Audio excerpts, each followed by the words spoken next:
But thank you, everybody, for waiting for us to get this figured out. We're excited to welcome you to this latest Learning Lounge. Very relieved and happy that Kejdis and Rudina are here with us today.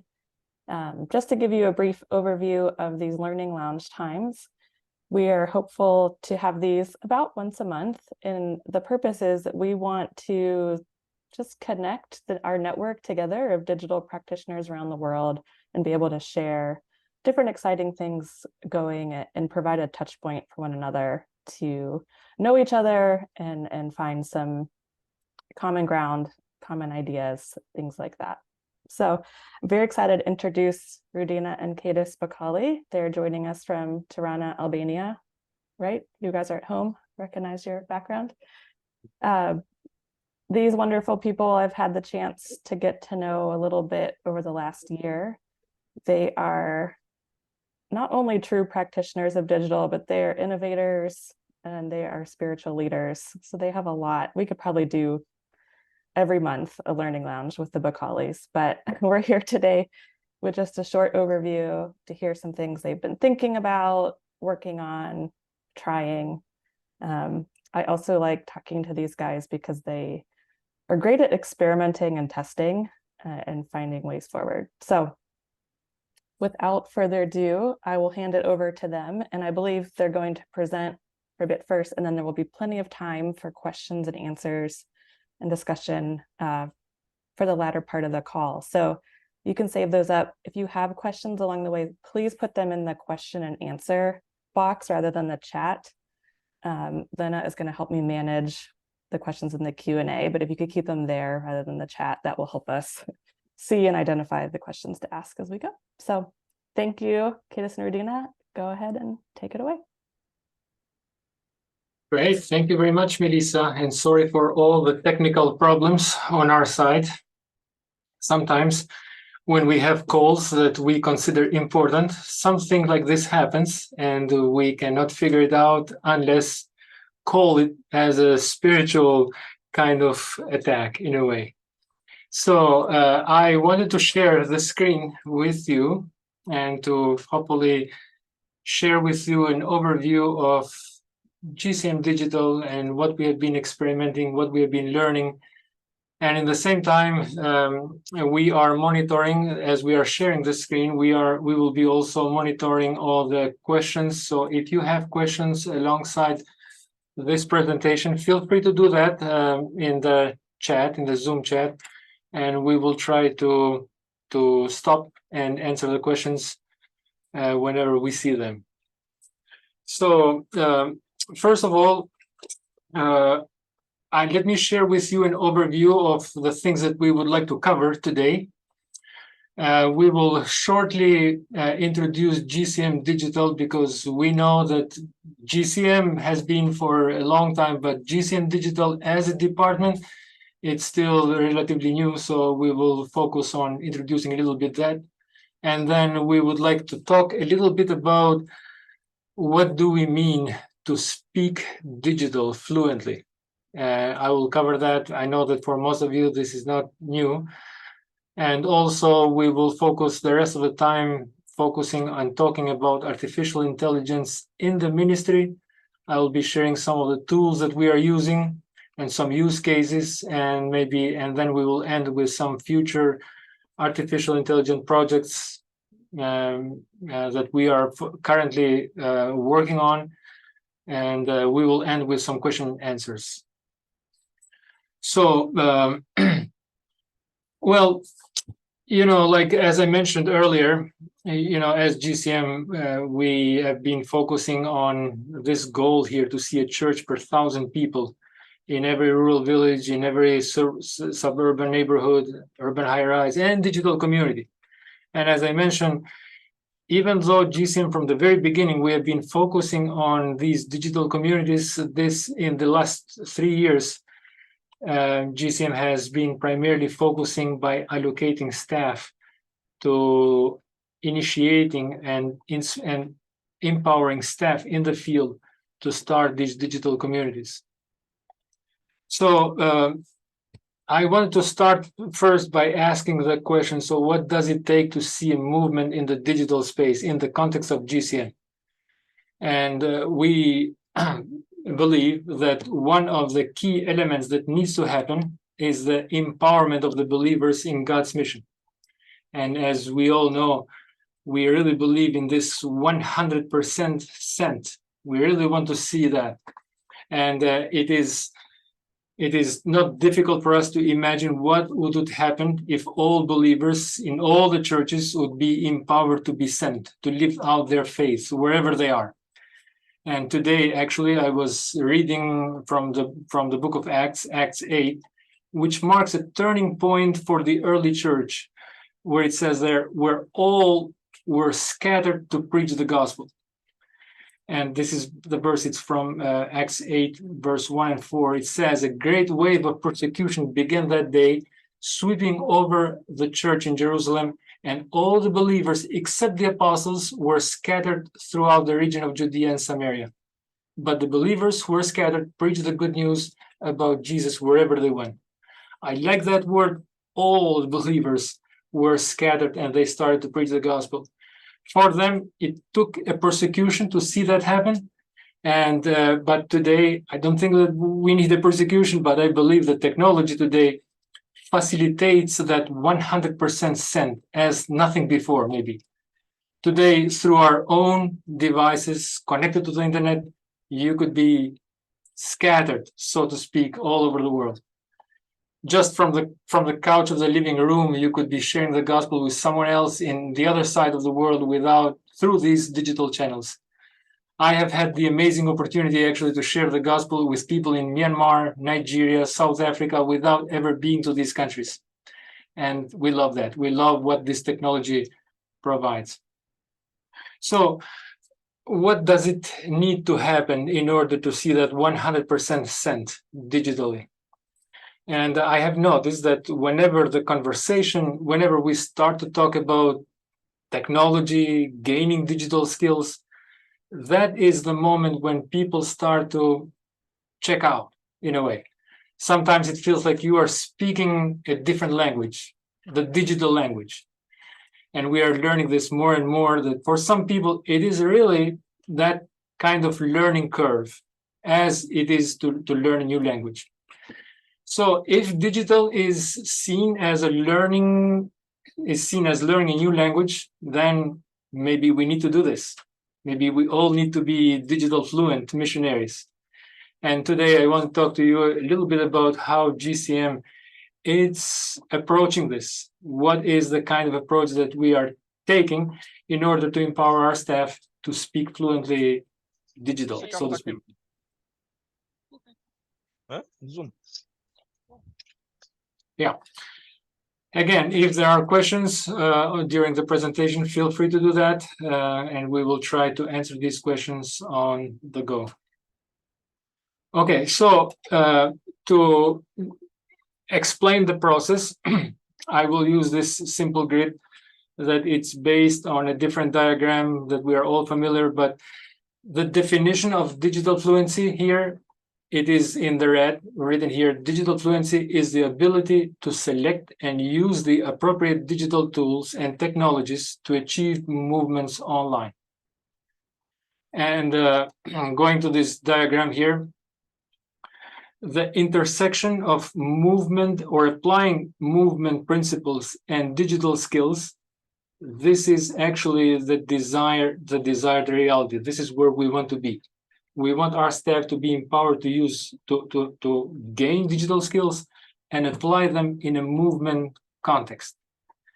And so we have trying to define these different quadrants so that to help our staff see where are they usually in this journey. And we all start here in this first quadrant here, and we call this the baby phase. And that's because just like with a baby that is learning a new language skill, this is the starting phase where everything is new. We all have to start here. Now, how we grow in skills will determine our effectiveness. And if we grow in digital skills disconnected from movement principles, so if we are people will start to shift naturally to this second quadrant here. And I like to call this quadrant here as the tourist phase, because just as a tourist that learns words to get around, but he's not able to construct sentences, so it is with someone who is learning new digital tools and skills, but is not able to apply them in the context of a movement. I think it's very easy to shift to this phase, and many people do it, but no one wants to remain a tourist forever. And then the third column here, the third quadrant here, that's exactly where we want to see our staff moving. And we call this the author or the creator phase. And this is where we aspire for all our staff to be. In this phase, believers can effectively use digital skills and technologies in conjunction with movement principles. And following that same language analogy, authors needs to be fluent in order to create content. And this is our desired reality. Actually, we are trusting God to see all believers act as authors, creating content without the need to be dependent on someone else. And the last quadrant here is what we are calling the monotone phase. And monotone phase is characterized by growing in applying movement principle, but stagnation in the digital skills. And this happens when you know how to use one or two tools and repeatedly are using these same tools without exploring new possibilities. So this is the kind of diagram that we are using for our staff, and we usually ask them to identify themselves. Where are you in this journey right now? Because once you identify in which quadrant you belong, that'll be easy actually to help them move to that author phase or to that place where we want them to start being creators and authors. So we know that we really need to, as GCM, we really need to grow in digital fluency, and we are trusting God that this year we will start an internship that we are calling the Authors Apprenticeship. And the purpose of this is to help our staff to navigate the digital mission field and to craft digital communities there. So this brings us to artificial intelligence, and I should say immediately here, because we are excited about this innovation, and the reason why we are excited, it's because it simplifies everything. You know, as I mentioned earlier, whenever we are talking about digital, there is a layer of complexity, a learning curve that people needs to go through, and that sometimes it's enough for people to say, okay, we will skip this. But with artificial intelligence, I feel like everything is simplified and things are made easy that everybody can use. Now you have somebody, an intelligent machine, that it's helping you to kind of produce or to be effective in that content creation process. And so artificial intelligence, the easiest way to explain is the ability for a computer to think and learn. And I will let here Rudina to start sharing maybe how she has been using artificial intelligence in her personal ministry and what she's doing actually to empower other staff in using AI. After that, I will be sharing some more tools, but Rudina will share first her personal journey. Thank you. And thank you, Melissa, for the invitation. I'm happy to share my learning experience or my digital fluency experience. And I cannot consider myself yet at the author's quadrant, but I'm going there. I'm trying to go there. So one thing that I really love about my role is to implement in firsthand. I really like to have my hands on a project. I love to implement and see how it works and how people are reacting, because this is how I learn better. I learn by making mistakes and by trying things. So in the past 3 years, as we've been working with several countries on some of our strategies that were based on chatbot strategies, And the focus of a chatbot strategy is on a personal gospel conversation. So we have been focusing on combining advertisement on social media, mainly on Facebook, as one of the most popular platform in most of the countries, and retrieving them, inviting them to a personal messenger in order to continue the conversation and share the gospel. So we've been trying this, and for some of the countries, they were at the beginning phase. We came from, let's say, an experience on the social media. We had the social media presence as a church. So, but as we worked with other countries, some of them, they didn't even have a social media presence. So we had to start to create everything from scratch. After having a successful campaign, when we would do the debriefing and went through the data, we identified the need to maintain the audience and to grow it. So from that, it came this need for creating consistent content. And we all know that consistency, it's a key or it's a king in the social media, because we cannot compete with the vast material and information and advertisement that are there, and especially with the secular world, which I think it's more attractive. We cannot compete with them if we try to be attractive, but if we redirect our energy and focus on felt needs of our audience, I'm sure that we can conquer somehow. And here it comes the consistency or the content creation.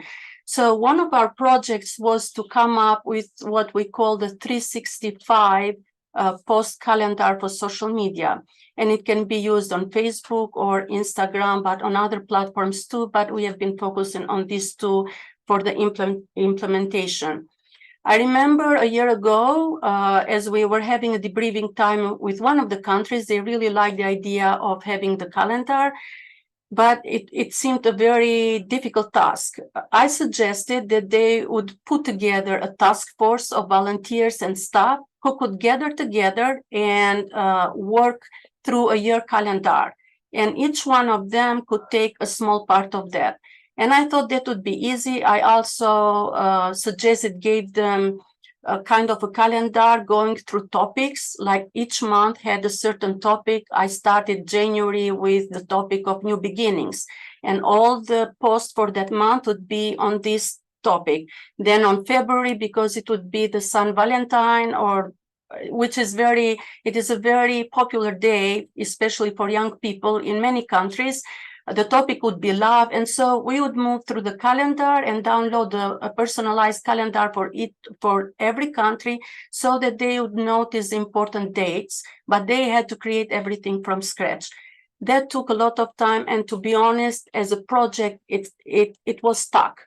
I was working on my own to create the calendar, but I saw that the other people, they were kind of behind, and it was difficult. So this coincided with the time when ChatGPT entered, and that was a tremendous help, because what we were trying and the countries were trying to put on for a considerable time, ChatGPT created in just a matter of minutes. And I loved it. I loved it because it was practical. Also, it provided a vast majority of information. So it brought the Bible or the Christian life from different dimensions. And it doesn't present us as people who only speak with Bible verses. What I loved the most were Bible trivias that I never thought about that before, or the Bible readers. And as I started to implement it in the context of our church social media here in Tirana, our page has like 2,800 subscribers from previous campaigns that we did, but it was like a dormant because we were not working currently there. So I started to revive, to test the 365 calendar. And I was very skeptical, to be honest, because I am a big fan of personal gospel conversations. And I was like, okay, let's see, let's try. And I was amazed that at the beginning, like from the first week or on the 2 second weeks, when I saw the data, I was surprised to see that we had a 700% reach, growth in reach. The page grew by 700%. Another thing that I noticed, and this is like a slow sowing, I would say.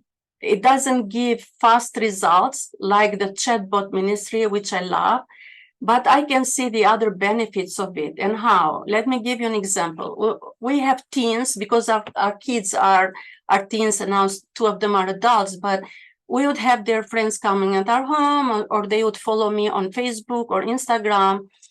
And I like to share what I'm learning on my personal journey. And I share Christian songs, I share Bible verses or short devotions or thoughts or reflections. And I never thought that for the young people that might feel overwhelming. And it gave them a profile of me like I was this person that only talked about Jesus, which for me is great. But they were afraid to become Christians because they thought that if they become Christians, they have to share all the time on their social media about Christ. And this is very scary for a young believer.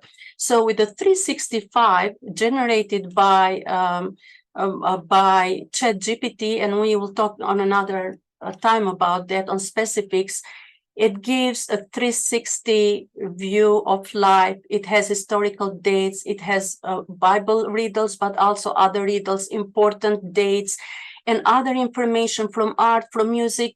It's done so beautifully that I would never, to be honest, I would have never come up with that on myself. And also the questions that it put and the call of actions were super. What I did, because there is a valid concern about the biblical accuracy and the doctrinal accuracy of it. These are valid concerns. So after we generated the 365 post, I went through each post, through each month carefully to check if it was biblical accurate, if the Bible verses were in the context, if it was aligned with our faith core beliefs, and also some of the dates, I just changed them. For example, I remember there was a day about Mary, mother of Jesus, and it was given in the perspective of her as a saint to pray. But I changed it, and I highlighted Mary's obedience, because I wanted to speak to those people from the Catholic background who doesn't have a personal relationship with Jesus. And I changed the question in a way for them to notice Mary's obedience and her faith, unconditional trust in God. She was a vessel. And I asked a simple question: how would you feel if the angel would appear to you? What would you do? So I'm giving this as an example to address the questions and concerns that we have about the accuracy of ChatGPT, materials generated by ChatGPT. And also I have tweaked and changed and rewritten some of the posts, done them in a better way. And also as I work with Canva for the images, every day I make changes, because now I'm looking how people are reacting to what they are responding better. So it is not just automatic, but having something and not working from the scratch, it frees me time and it helps me to play around with it. I actually love this this quote from Einstein that it was on Canva yesterday, and it said, "Creativity is intelligence having fun." And this is how I have felt. Like I'm having fun creating, and someone has given me the doll, and I can cut and shape it according to my context. And it's been wonderful. The second thing that I've really enjoyed is, as Kejdis mentioned before, it's this 100% sent. It's to activate or help the dormant believer be awakened. And I have my Bible study group, so I've been kind of poking them, because one of the action calls on this post were tag someone or send it to someone, or tag someone and challenge them to answer with another Bible reader. For example, what did it happen? I cannot think now. What did it happen with the Red Sea? And they had to reply with another miracle that happened in the Bible. They should not reply like the Red Sea departed, but they had to reply with another riddle from the Bible. And so the communication would go on. And I really love, because at the beginning I had to poke them and I felt like, oh, maybe they'll feel uncomfortable. But with time, now it's been like a month and a half that I've started to implement. I see that they like the post, they share them, or they tag their friends. Still, it is at the very beginning phase. It's not something huge, but it is very promising, and I really love to awaken them. I really love another quote from Harris and Jeff Reed on one of their books addressing evangelism in social media, when they say that the most powerful person is the one sitting in the pew.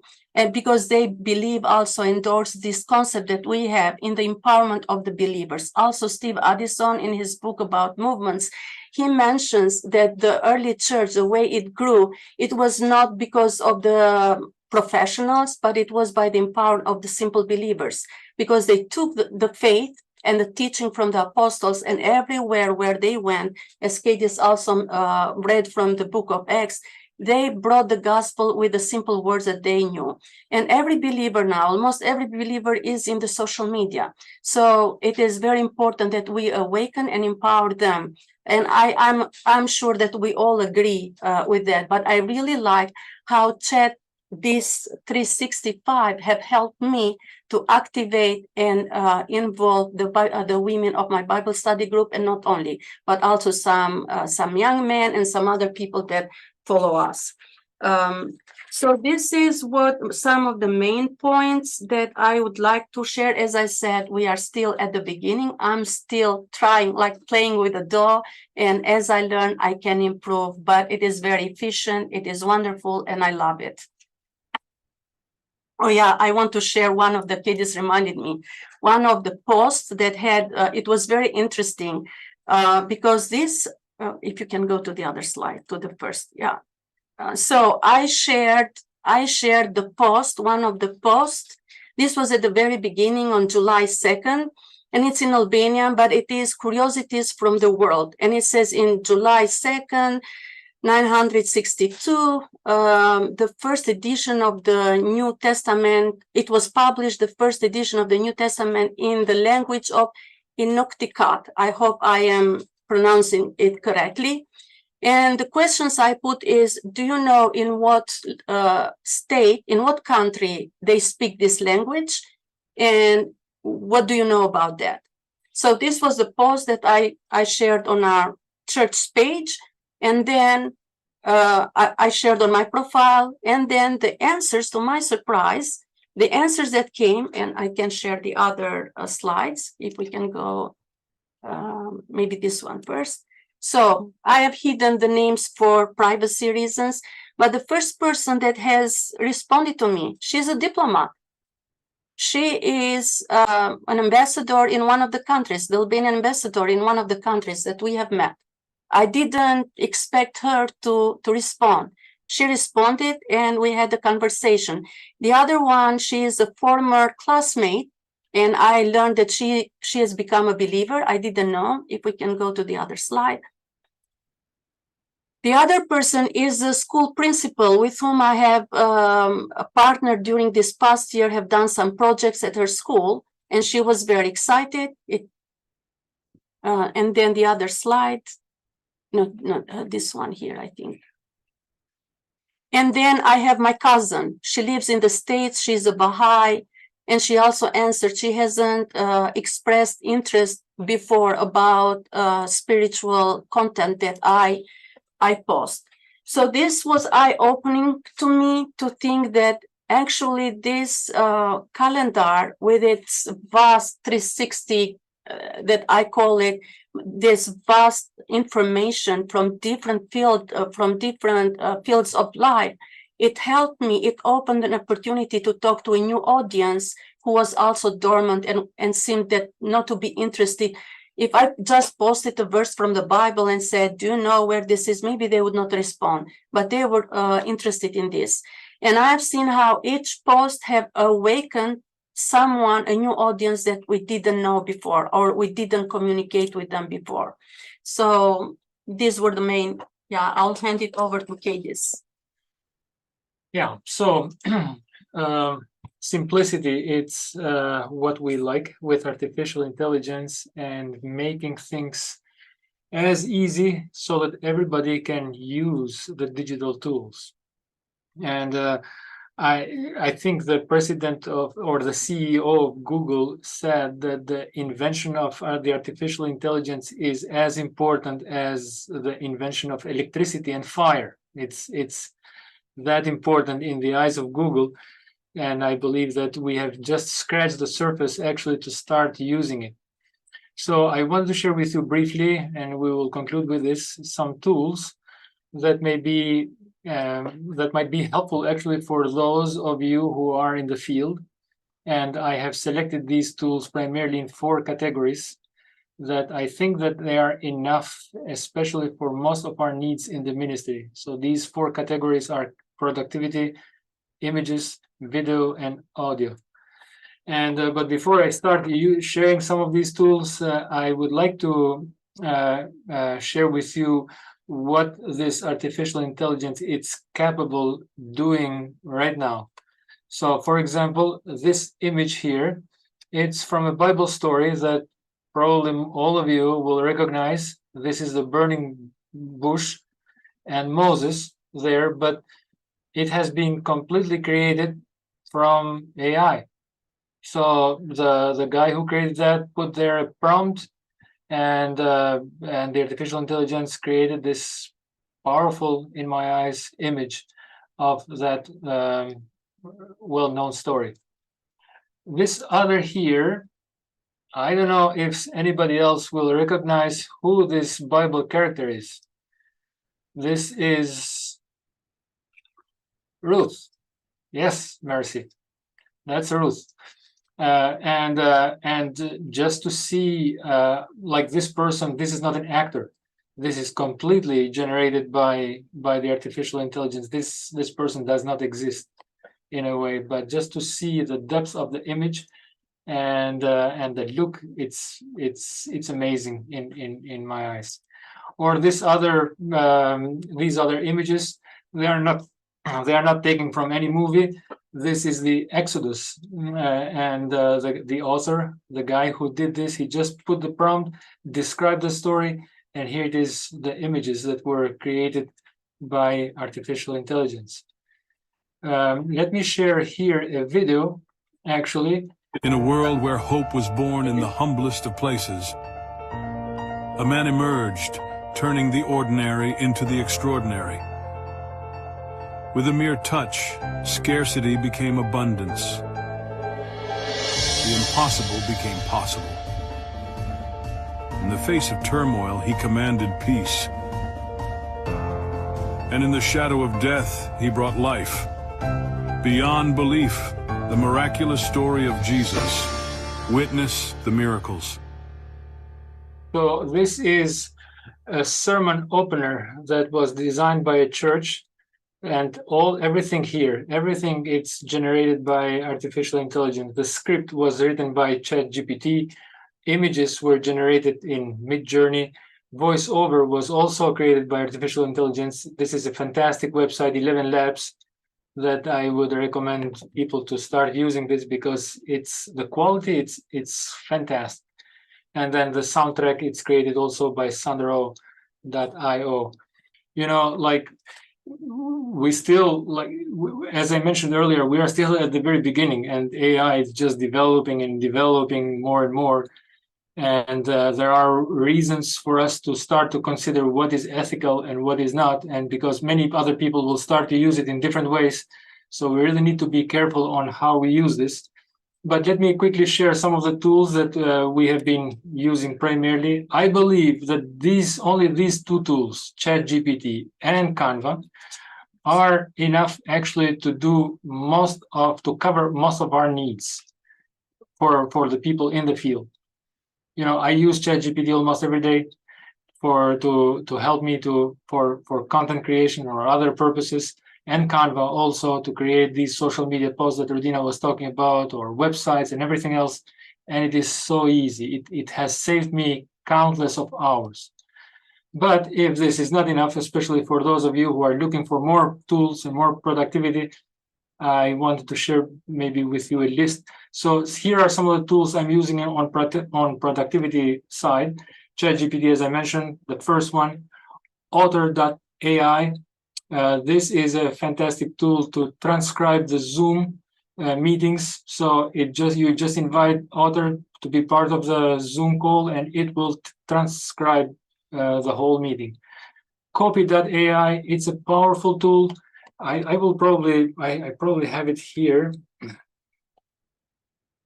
So it's you probably still see.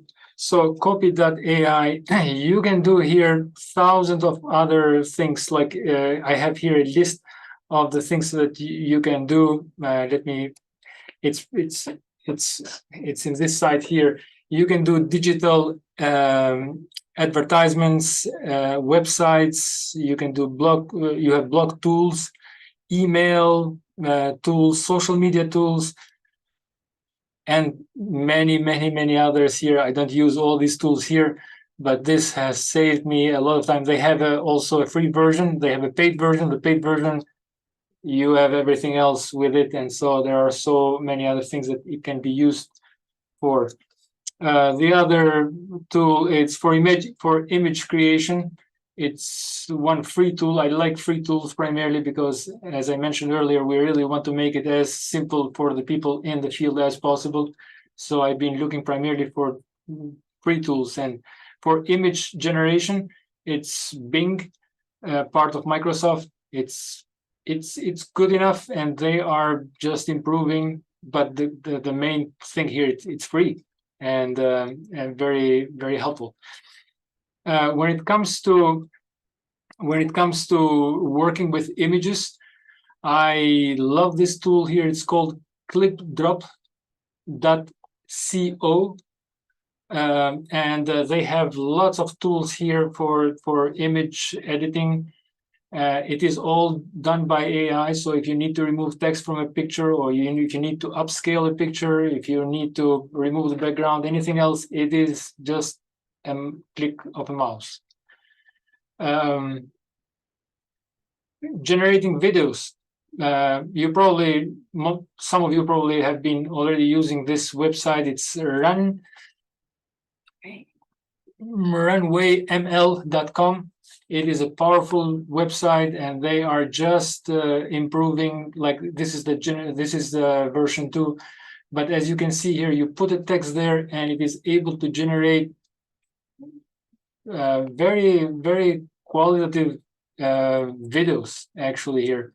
And people are experimenting more and more, and there are some creative people that have been creating these sermon openers, as I shared with you earlier, but this is to a different level. So these are not just images, these are videos.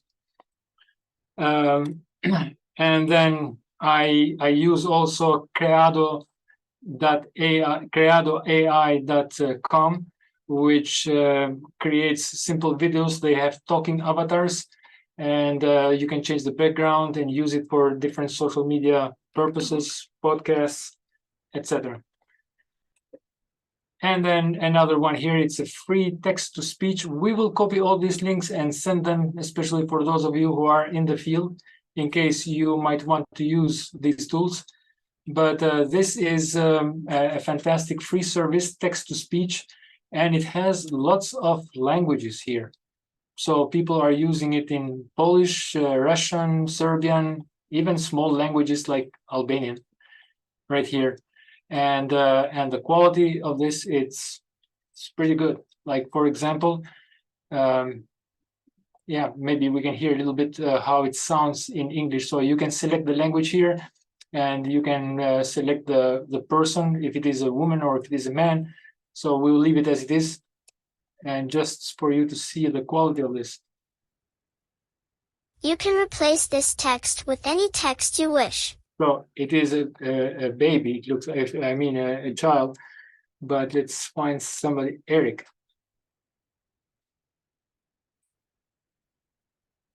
You can replace this text with any text you wish. You can either write in this text box or paste your own text here. Try different languages and voices.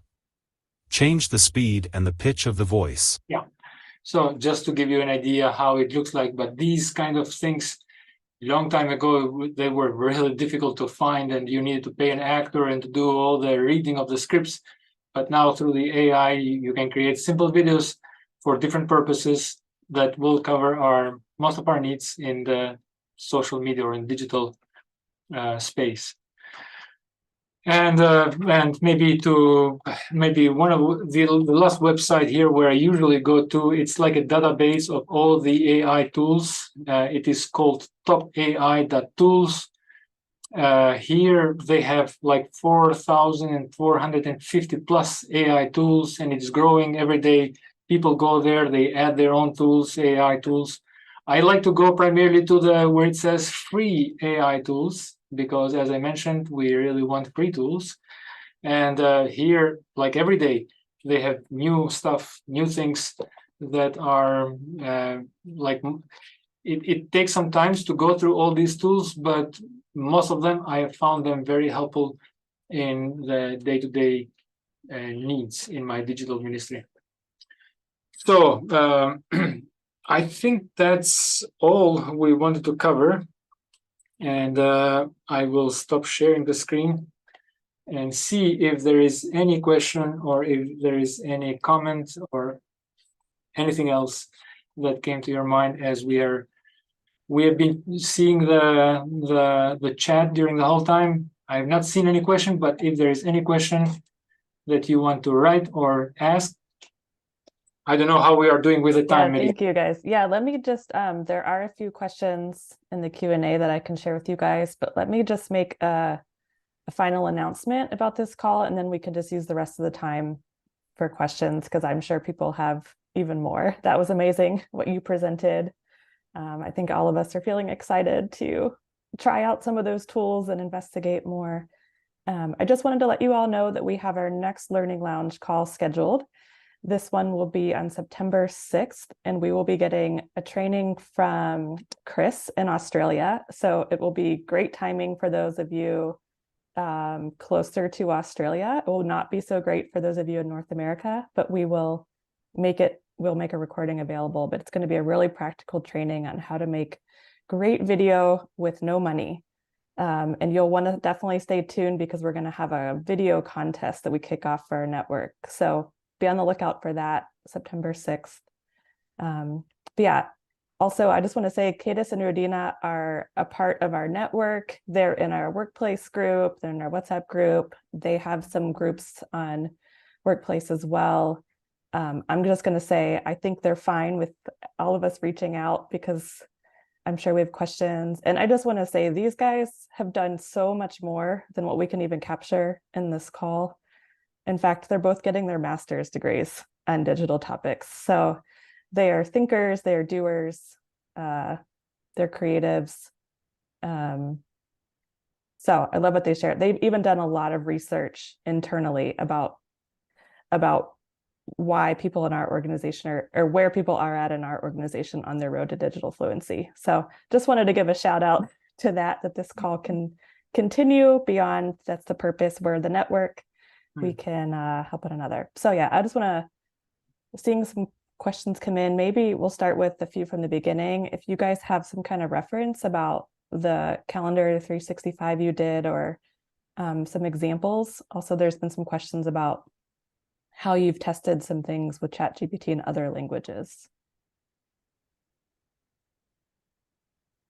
Okay, yeah, I will start first, and then Rudina, maybe you can add more. So you have shared the opinion that I started to okay. Yeah. So you will see here, like we put everything in a Google Sheet, and you will see here like all the dates starting from January 1st and all the way every month. There are different kind of posts, and the way this is designed, it is primarily by trying to craft posts that are engaging, that each of these posts here have a call to action.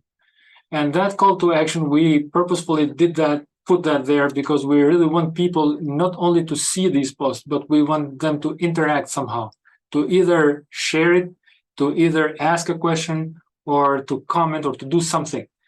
So each of these posts, they are all in English right now. And we will. This one has July and August in Albanian, because I'm working on this, but I started in July. So this is a copy, yeah. It's a copy. So primarily, the way that they are designed, it is a way that we want to engage people by showing also care, because part of our strategy, how we want to connect with people online, it's through this strategy that we call prayer, care, share, and the posts reflect somehow that care aspect. We ask them to share a prayer request or to or Tag a friend, share. Yeah. So this is designed, this calendar here, it is designed based on the international calendar. So we try to cover some of these dates, like the International Mother's Day or New Year and all the others. Or the International Day of Friendship. I didn't even know the International Day of Kids, but many women responded there, and all other types of days, historical times that I wasn't aware. But what prompt did we use to come up with this? Yeah, I need to find that. So okay. I will answer the next question on the same question there, how we combine it. So what I do, I'm working on a translation, and I started with July because then it was then that we came up with this. We had the full calendar. And I first translated the first month, I did it. And then I would take the text and go to Canva. And on Canva, I created the image. And sometimes if Canva didn't have the images that I liked, then I would go to unsplash.com because it has free images that we can use for free. And we will not be penalized. So I go there and I download, and we'll cover that on another seminar, the way how we do it. But from there are options or features where you connect your social media automatically with Canva, and they post it, they schedule it. Like yesterday, I scheduled all the posts for 1 week because I forget. Sometimes I would go day by day, but I noticed that people are used to go at a certain time. So I have scheduled them to be posted every morning at 9 a.m. It's more effective. And I do it for a week, and then I'm free to post other content too. We are not limited just to this, but this will be consistent every day. So I think we answered the first question. Thank you. I'll switch gears slightly because we're getting a few questions along these lines, but you guys hit on the ethics of AI and are wrestling with that too. But we got a few questions.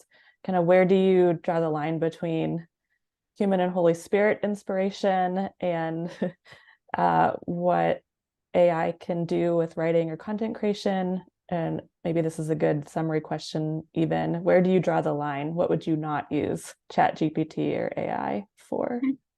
Yeah, as I mentioned when I shared the story from what I'm implementing, I went carefully, I prayed, and I went carefully through each post to make sure that it was biblical accurate and it aligned with our core values. And I changed some of the posts. For example, this day that was on the calendar about Saint Mary and praying to her, I changed it. So we have control over that. And I also pray, and there are posts that I have tweaked and changed. I saw the idea, but I built it upon them on a different way, which resulted to have more reach. For example, the post that I shared about the Inuktitut language, I changed it also. So I think personally, I'm not afraid of ChatGPT. I would be concerned, for example, if I created something on ChatGPT and I presented it as my own work, that would be a huge question mark on my integrity. Or if I would post a book and use artificial intelligence and say this is my unique work, that would be a huge question mark. Thank you, guys. I feel like we could keep talking for longer. I'm going to go ahead and draw this call to a close, but like I said, please feel free to move this conversation to any of our other channels. We will make this call available, this recording available, and I'll follow up with you guys. Maybe we can make that slide available of your list of tools. That's a great reference. But thank you, Kejdis and Rudina, so much for joining us this morning. we praise God that the internet held and that Zoom worked. And thank you all for those of you that persevered with us those first 10 minutes. I think this was hopefully worth it. So thank you. We'll see you all on September 6th. Thank you all. Thank you all. God bless you.